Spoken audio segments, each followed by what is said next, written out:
Welcome to another edition of Completely Unoriginal. I'm Adam St. Paul. Kirk Campbell with us, and as a regular guest, Tony Zur also on the phone with us. Hey, Tony.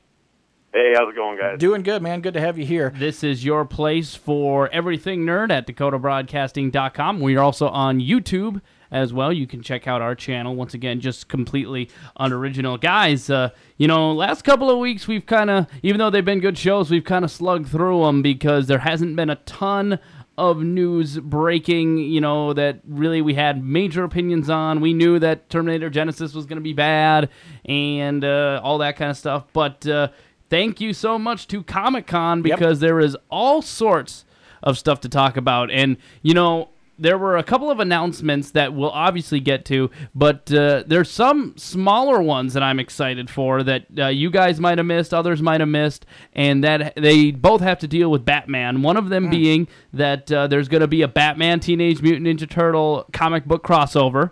I don't know who's writing it. I don't know who's drawing it. I don't know who's penning it, anything, but that just makes me excited for that. And also, Bruce Timm, the creator of Batman the Animated Series, is going to be making a Batman animated movie, which will follow Alan Moore's classic storyline, The Killing Joke. So I'm super excited for that as well. That's pretty cool. Yeah.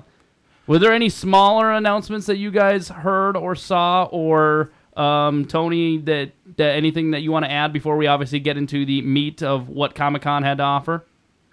Well, this morning I saw that they released some pictures of X-Men Apocalypse and what Apocalypse is going to look like, Psylocke is going to look like, and so those look pretty cool. I'm pretty excited about that since Days of Futures Past. So. Yeah, for sure. Another thing, too, real quick, I should mention that they also announced that the final Wolverine movie starring Hugh Jackman, and this will be the last time he plays the role, will feature the storyline of Old Man Logan, which is a very popular graphic novel, basically based on where supervillains have taken over the world, and Logan's older, and tries to fight them, of course. So that's kind of interesting as well. Unrelated to comics, but something I'm excited about, having good come out of bad. Big fan of the Hannibal TV series. Unfortunately, it's been canceled. Oh, no. Yeah, and I'm really sad about that. Although it looks like they're going to go out on a high note. The quality of the show has not dropped. It just didn't get the audience NBC needed, apparently. It was really dark. Very dark and very graphic and beautifully made. It's well, I'm not going to go into it now. I'm just going to get sad. But Brian Fuller, who was the series creator, showrunner, worked on it, has another project that I'm very, very excited about. Nerdy people, some of them anyway, will be as well. He's going to do an American Gods series based on the Neil Gaiman book for Starz, who already has the Ash vs. Evil Dead, which looks so good. And now he's going to be the show creator and showrunner for American Gods on cable. I could not be more excited, having loved Hannibal so much. So that's really exciting. Let's start there. The Ash versus the Evil Dead, which is the series coming up on Starz, starring Bruce Campbell. Sam Raimi wrote and directed the pilot episode. You, Kurt, are a much bigger Evil Dead fan than I am. I've been a fan since the original film came out in the early 80s. And I am just okay. I didn't even bother seeing the remake, but my gosh, this trailer looked like a lot of fun. And Tony, you saw it too, right? Yeah, I saw it, and I love Bruce Campbell. I love anything that Bruce Campbell's in, even his cameo appearances in like Escape from L.A. and everything like that. I just love Bruce Campbell, and it looks like going back to Army of Darkness, Evil Dead 2 kind of stuff. So yes, it looks pretty fun. It has the tone absolutely right, I think, from what I saw. The thing about it is, what's really cool is the fact that they're doing this for real. This isn't, Kurt and I were talking about this earlier this week. You watch that trailer, and there's tons of fake blood. There's tons of gore. There's jumping around. There's hooting and hollering and stuff like that. That's not easy always to film, especially when you get older. You get winded, you're covered in sticky corn syrup, and you know what I mean? It's like not always fun. So kudos to Bruce Campbell. He must really, it's got to be a labor of love for him to come back and do it, because I'm sure, he's getting paid, but not like just ginormous bucks. And it looks just like a ton of fun. It looks like something that if I had Starz, I would definitely check out. Well, it's a reason I'm going to get Starz, I think. That and with American Gods happening, there's very little chance I'm going to miss those. So I'll just look for them on DVD. Maybe I'll wait till Blu-ray. I don't know. But I'd like the show to. I don't know. I'm not a Nielsen family, so I guess it won't matter if I watch it live or not. But I want it to succeed. I want it to do well. I've got. And here's another instance. Cable's getting all the good stuff. American Gods, Ash vs. Evil Dead, Twin Peaks coming back on Showtime.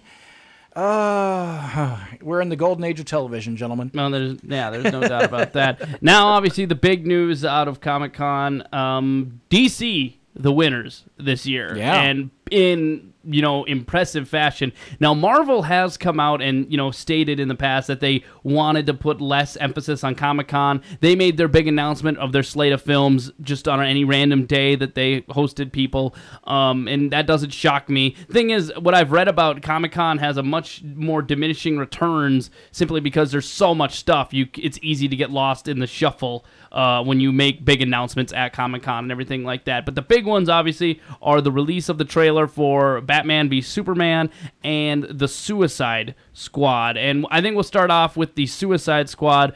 My gosh, trailers can be misleading. I liked the trailer for Man of Steel and hated the movie, but this got me genuinely excited for this film. It even though I still am not sold on the look of Jared Leto's Joker, it sold me much more on him being the Joker. And yeah, it was awesome. What are your thoughts? Go ahead, Tony.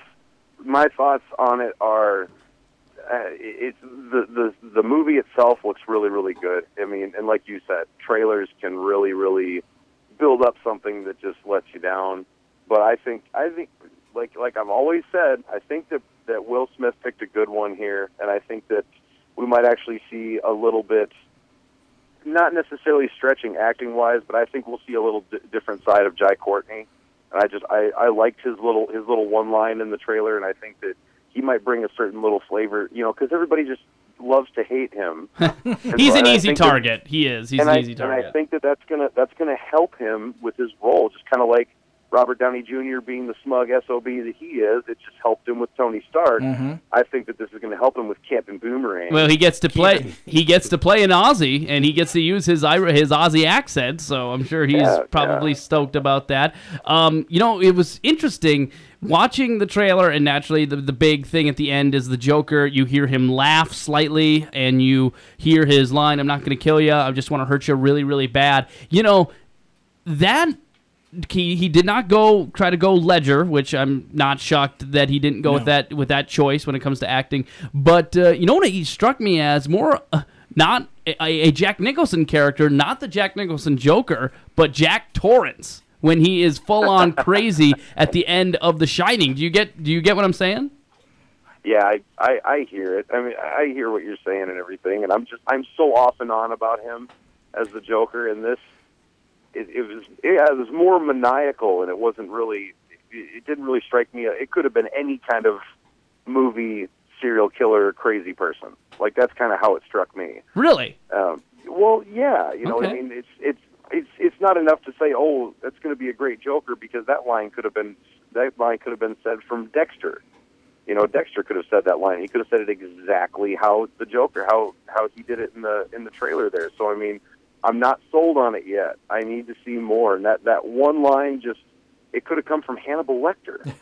It wasn't, so we're in the very early stages, but I think he'll pull it off. The tone looks like it's going to be just the right mix of dark and superhero, without being ultra realistic, gritty flavor, but it's going to be full of action. I think we're going to get to see the, how Harley Quinn became Harley Quinn. I'm pretty sure that's who he was talking to in that little scene there. I'm not going to kill you. I'm just going to hurt you really, really badly. And that's the point where he drives her over the edge and gets her into Mr. J. So I think we're going to see that. I think that's going to be an interesting part of the film. That's just speculation, but I think that's what we're going to see. And the feel of it was just, ooh, yeah, okay, I think maybe I'm behind this after all. I'll tell you what, I don't think you'll disagree with me, Tony, because I'm surprised that I sound a little more sold on this than you, and I'm usually the more skeptical one, I think, when it comes to comic book movies and things like that. But, that just 10 seconds of tape, whatever it was, that sold me more on this film on Jared Leto as the Joker and on the direction they're going and everything than any of those stills that were leaked, from the set with the Trapper Keeper car, as you put it, and the suit and the slick back hair and everything like that. Like, that to me was, like I said, as I stated on this podcast, Joel Schumacher-esque. That last little bit was not. And it's very easy to hate on Jared Leto as well because, let's face it, as a person with his awful band and his and quite honestly, he portrays himself as a bit of a d-bag in real life. Now, as a performer, the band's terrible, but that's beside the point. He's a very good actor. That's where you can get behind what he does, but it's so easy to hate him because everything he does off screen is pretty awful. You know what I mean? So, I agree, but I also agree with Adam. I honestly think that Adam has a good point.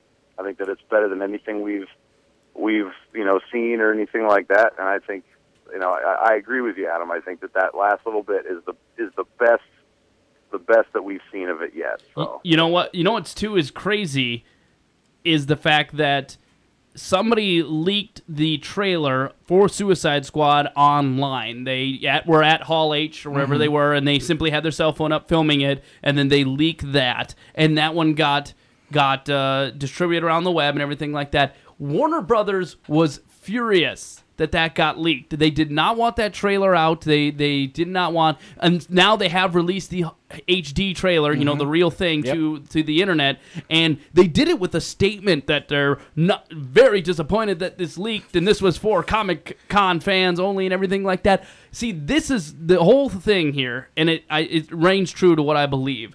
I believe Warner Brothers did a good job in picking talented people to create this movie, and they're kind of being hands-off with it, but it shows that their execs have no idea what they're doing because this whole until they're proven right, until I'm proven wrong, this whole comic book universe is a big, huge question mark, and they're just trying to throw stuff at the wall, see what sticks, because, trying to keep up with Marvel. And second, why wouldn't you release this trailer and continue just this ginormous buzz and this ginormous interest that has grown because, this film's interest has skyrocketed by this release of the trailer, which they didn't want to happen. Right.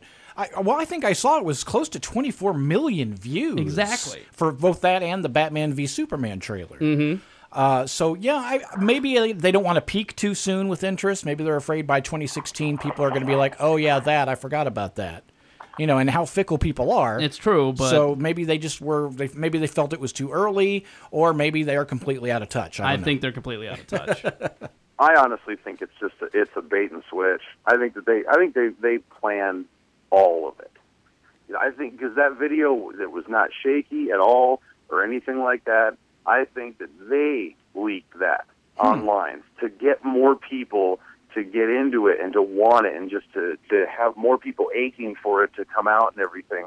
Because they have to, like you guys and we've all said, DC's running to catch up, and they're going to do anything to try to top Marvel and everything in some aspects, or at least get on the same page as them. And so I think that they leaked it. I think that they did that all, and they just, we were upset and everything, but you guys loved it, so... Okay. Yeah, I agree, and companies do that all the time. You give them a lot more credit than I do there, Mr. Zer. There's no doubt about that. There's absolutely... There is precedent, and plenty of it, for all sorts of companies to, oops, that info got leaked. We didn't want it to, but oh well, here it is. So that wouldn't surprise me either. So I don't know. We'll see. We move on. Or we'll never know. Anything left to add about the Suicide Squad there, Tony? I just, like you guys said, I'm kind of waiting to hear Harley Quinn's Mr. J, and I want to see a little bit more of the Croc, and a little bit more of Joel Kinnaman's character too. I just want to see like a full out trailer that's like 3 minutes long. And stuff. You've been a big fan of the look of Killer Croc in this movie, which it looked fine, but I remember you mentioning that when we had you on for one of the first times, was that you liked the Killer Croc look in this movie. He looks awesome. He looks awesome in that. Yeah, for sure. So then the big news that nearly broke the internet when they released the short trailer for Batman v Superman: Dawn of Justice, and when I saw it the first time, guys, I think the inner child in me took over because I, for a second, thought that this was going to be the greatest movie ever made. I literally did. And I've come back down to earth on it, and there's some things that I really still have big question marks for, but this trailer was a ton of fun. You know, I mean, as much as trailers can be fun, that was it. It was really good. It raised my interest. The tone feels right. Affleck is not being Affleck. He actually felt like a serious Bruce Wayne, like the brooding Batman that we would hope for in a post-Nolan world. And I got to say, I was really, really iffy on it, but this raised my level of interest in actually seeing it. I think it looked really cool. Like I don't know, when you see Ben Affleck running towards like the destruction, everybody else is running away. God, he just looks so jacked up. He can barely even run with his arms right. But the thing that I kind of have a problem with it is, you know, Alfred's always been a very comforting character for me. Okay. You know, he's with gosh, I can't remember his name. Pat Hingle was Commissioner Gord. I can't remember who did 89 Batman. I know who you mean. It's oh gosh darn it. He was in the Joel Schumacher ones as well. Right. Yeah. But he was always a very comforting thing, especially with, you know, me being a kid and watching the Joker and stuff. Coming back to him as Alfred was always very comforting, and Michael Caine did a really good job as Alfred in the Dark Knight trilogy too. But Jeremy Irons, man, I mean, it honestly looks like he's going to kind of put Bruce Wayne on a dark path, and that's kind of, you know, that's almost kind of what it seems to be, and he just looks like the bad guy from Die Hard 3, hanging out with Batman. You know? One of the things I love about the Gotham series is that they've given Alfred an edge. You know, to show that he wasn't always this gentleman's gentleman butler working for the Wayne family, that he has a dark past of his own. I find that really intriguing. Gotham. Gotham. Well, in Gotham too, they do actually they kind of play it up, and I don't know if they meant to, but what I always gathered from it was that, you know, naturally he was Bruce Wayne. Basically, the care of him was forced upon him once his parents were killed. Right. And early in the episodes and in the season, you can tell that he's not necessarily very comfortable raising a child. You know, he doesn't know exactly what he's doing, and he can come off a little mean, a little cross, a little, you know, rough around the edges, but then he warms to the idea of being a father figure and everything like that. But it's an interesting take. I haven't really given Alfred much thought after watching the trailer. I was more focused on the just drab color scheme, how there's just like no color whatsoever. It's very gray. And I don't understand why that has to be. I know, but I know it's Batman, and I know that things can be gothic, and, you know, they're not going to go with like the bright colors and the fun that was the Avengers. I get that, but even Christopher Nolan's darker Batman movies at least were blue, where they had a color to them, not just like this orange, drab, gray look. The Robin costume literally looks just like I don't know, beige. It's terrible how it looks, and I hate the color scheme. I can't stand it, the way it sets the tone. I really am confused of Wonder Woman in this movie because I don't know, and this is another thing. This is why Kevin Feige is so important to the Marvel Cinematic Universe. Everything feels the same, and everyone plays by the same rules when it comes to the Marvel Cinematic Universe. With this DC one, they're going kind of all over the place. Do the Dark Knight trilogy, is that included in this at all? Because Christopher Nolan did produce Man of Steel, and Man of Steel is very Nolan-esque, and he's big on not bringing in like magic and things like that, trying to keep it as realistic as possible. Well, you know what? Wonder Woman is an Amazonian princess who has magical powers. Is that what we're gonna get in this movie? I just don't know how they're gonna handle that. And this trailer, even though she looked really good as Wonder Woman, Gal Gadot, besides being colorless, I really liked her as Wonder Woman in the trailer. I don't know. I heard something said, and I thought she kind of looked like a cheerleader. I wasn't terribly impressed with how she looked. Okay. What do you think? I'm just not terribly impressed with, like, I don't know, the look of her as Wonder Woman. I don't know, like, you look back at like Linda Carter, yeah, you know, and you know, she embodied that role a little bit more and stuff. And this, yeah, she looks like a sorority girl. or something like that. Yeah, I didn't buy it. Going as Wonder Woman for Halloween or and something. I'm really not sure how I feel about now that I've seen Jesse Eisenberg as Lex Luthor. I don't get that at all. I don't know. I liked it.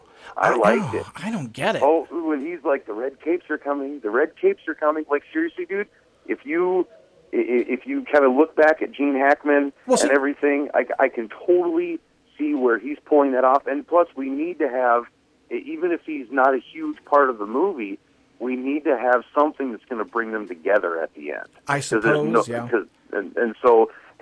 I think that he's trying to capture that really insane part of Gene Hackman. And I when he was like, the red capes are coming, I was I got goosebumps, man. I was like, yes, let's do this. I don't know. I felt tonally like you. In fact, I was talking to Adam about this earlier, that I felt a lot like it was kind of an homage to Hackman's take, but that doesn't really seem to fit with the tone of the rest of the film. That's where I have a problem. We'll see, But again, we don't know yet. So we don't know yet. We've only heard like 10 lines or like 10 words out of Lex Luthor. Same with the Joker from Suicide Squad. Yeah. Like, not enough yet. They are doing the wig thing. Yeah. Because Luthor's bald. I know, but like that's what I'm saying is that Eisenberg is wearing a wig there because they released that still of him with the complete bald head, as a promo shot. So they're doing what I'm getting at is I'm agreeing with Kurt a little bit here, because that was Gene Hackman's whole thing, was wearing the curly haired wig, taking it off, and of course he's bald underneath. So might be paying homage. I don't know. It got me excited. I took a step back and I realized that I do have some big problems with it. I like the motivation for Bruce Wayne. See, now here, Tony, did you see Man of Steel? Oh yeah, totally. So, did you like Man of Steel? I actually just released a video on my Tube review channel about why the things that I liked about Man of Steel, and yeah, I actually did. I liked Man of Steel because I don't know. Do either of you guys have kids? Yes. No, not yet. I do. Yes. Well, the thing is the whole thing with Man of Steel was the story arc, and I know it's Kevin Costner, but the story arc between Kevin Costner and his young boy, because I have a stepson, and so that really hit home, and I really think that they did something really good that a lot of people don't really give a lot of credit to, because a lot of people aren't stepdads. But that was honestly a very emotional storyline. I mean, Kevin Costner made me cry twice in that movie. Twice. Well, not once, but twice. I just bring it up because Kurt and I were talking about this again, and we're running low on time here, so I'll just get it out quick. But the destruction, one of the biggest criticisms was all the destruction and all of the, just basically visualizing our worst fears of urban terrorism. And now they're turning, in this new movie, they're turning that into, the motivation for Bruce Wayne to get back as the Batman, because his tower was destroyed. He saw apparently dozens of people die in an absolute tower collapse, not thousands, but either way, that's besides the point. And do you give Warner Brothers enough credit, or the writers enough credit, to say, oh, we're going to make all this devastation and destruction because we need motivation for Batman? Or was it because, okay, nobody liked this aspect of the movie, so we're going to turn lemons into lemonade? I think you're right on probably both of them. But yeah, Warner Brothers is sitting there like, oh man, they didn't like that. We should probably have something that kind of ties that into the next movie to make people go, oh, that's why they did it, and stuff like that. So yeah, I can totally see that being the motivation for that. So yeah. Yeah, absolutely. Well, I think we're all excited for it, no matter what. And I get to see Ant-Man on Friday, if you're listening to this on Friday. So I'm super excited. I'm more excited for that than Star Wars, if you guys remember from last week. You need help, but that's okay. Yeah, you really do. So that's going to do it for today's edition of Completely Unoriginal. Hey, Tony, thank you so much for taking the time to join us again, as always. Yeah, right. Thank you guys very much for having me on. And for Kurt Campbell, I'm Adam St. Paul. Until the next time.